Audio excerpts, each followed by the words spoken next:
السلام عليكم، مرحبا بكم في قناة الشيف أميرة. وصفتنا لنهار اليوم راح تكون قراطة بلاصوص بيشاميل والبطاطا والبولي، من أروع وأبن القراطات الصيفية اللي راح تجربوها. قراطة بزاف بنين، يجي مفرمج للقلب، يجي مشمخ، يجي بنتو عسل. صدقوني من أروع الوصفات اللي راح تجربوهم، ويستحق التجربة هاد القراطة. قبل ما نبدأ في الوصفة ما تنسوش الاشتراك في القناة ليصلكم كل جديد، والإعجاب بالفيديو يعني فضلا وليس أمرا، والصلاة والسلام على رسول الله. راح نحتاج انايا 3 حبات بطاطا يكونوا كبار، وانتي يعني ديري حسب أفراد العائلة تاعك. راح نقطعهم مربعات، راح نقليهم انايا في الزيت، وانتي إذا حبيتي حاجة صحية أكثر يعني طيبيهم فقط في الماء.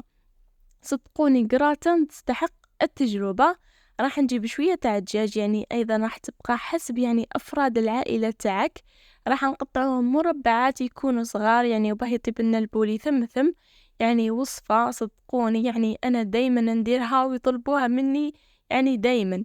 راح نجيب أيضا حبة يعني تاع بصل تكون متوسطة، نقطعوها أيضا هي مربعات بهذه الطريقة. راح نضيف 2 مغارف من الزيت يعني في المقلاة تاعنا، ونهبط البصل ونخليه يذبل يعني مليح.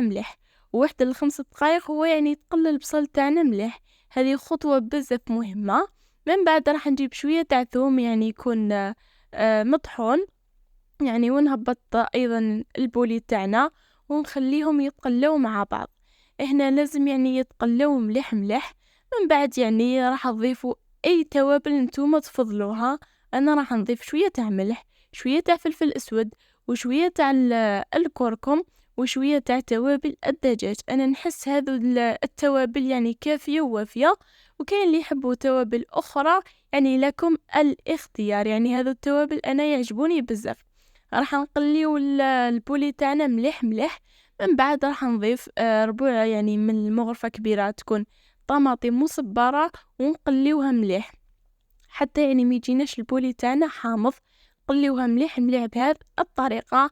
من بعد يعني نروحو نمرقو، راح نضيف 1 نص كاس من الماء بهذه الطريقة يعني، ونمرق البولي تاعي مليح. من بعد راح نخليه يغلي مليح يعني قبل ما نغطيه نخليه يغلي 1 ل2 دقائق بهذه الطريقة يعني، ونغطيه ونخليه يعني على نار هادئة يطيب في غرضه مليح. بعد ما يطيب يعني بهذه الطريقة راح نطفي عليه ونحطه بجيه. من بعد راح نحتاجه ونضيفه عفوا يعني ونستخدمه في القراطة تاعنا. هنا نجو لاصوص بيشاميل، نجيبو مغرفة تاع زبدة نذوبوها مليح. نفس المغرفة تاع الزبدة راح نضيفو يعني قدها فرينة يعني بهذه الطريقة.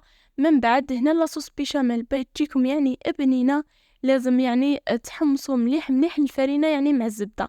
واحد ما نبوظ 2 دقائق، انا خليتهم 5 دقائق وانا نحمص فيهم مليح. من بعد راح نجيبو الحليب. هنا الحليب راح نضيفو 1.5 كاس بهذا الكاس اللي راكم تشوفوا فيه اللي يحمل 240 مليلتر. من بعد حنا يعني نخلط لاصوص بيشاميل تاعنا مليح. وهنايا راح نضيفو يعني توابل ايضا. راح نضيف شويه تاع الملح، وراح نضيف ايضا شويه تاع الفلفل الاسود. وهنايا نخلطو مليح. وهنا يعني لاصوص بيشاميل تاعنا باه تجينا بنينه لازم نضيفو يعني جبن يكون مليح.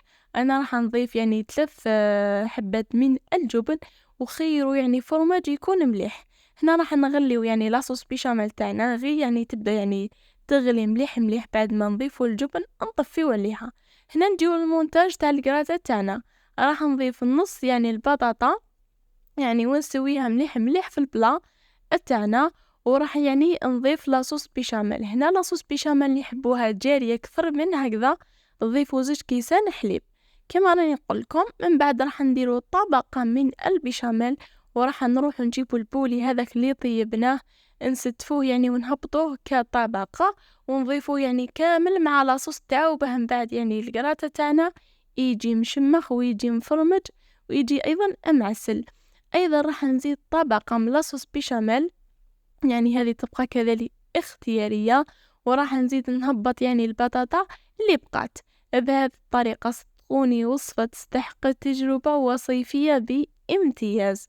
راح أيضا يعني ندير طبقة أخرى من لاصوص بيشاميل، يعني هذه تكون طبقة أخيرة، وراح نضيف أيضا الجبن. أنا استخدمت نابولي، يعني جبن مليح وأيضا يذوب. هنا راح نشعل القراتة تاعي من التحت واحد 10 دقائق، يعني ومن بعد راح نشعلها من الفوق تقراتيني غير شوية ونخرجها. بهذه الطريقة صدقوني من أروع وأبن القراتات اللي راح تجربوهم، وخلوا لي رايكم في التعليقات. يعني قراتن تستحق التجربة بجدارة وبنينة، يعني عسل، صدقوني بنة عالمية.